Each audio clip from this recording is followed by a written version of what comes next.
కొన్ని ఏళ్ల ముందు ఆదివారం అంటే పని దినమే. ఆదివారం అంటే నేడు సెలవు దినం. ఆదివారం పూట కూడా శ్రామికులు, కార్మికులు, కర్షకుడు ప్రతి ఒక్క వ్యక్తి పని చేసుకుంటూ తన జీవన విధానాన్ని సాగించే వ్యక్తి. నేటి కాల పరిస్థితులలో ఉద్యోగాలు, స్కూళ్ళు ఇంకా రకరకాలుగా సంస్థలు ఆదివారం సెలవు దినంగా ప్రకటించి ఆ సెలవు దినాన్ని ప్రజలు ఒక్కరోజైనా సంతృప్తిగా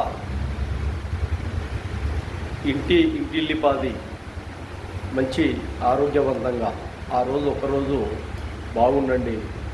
మిగతా విధానాలలో ఎంత కష్టపడి ఎంత శ్రమించినా కూడా అప్పటికప్పుడు జీవితాలలో చిగురించే ఒక చిన్నటి ఆశ ఆదివారం.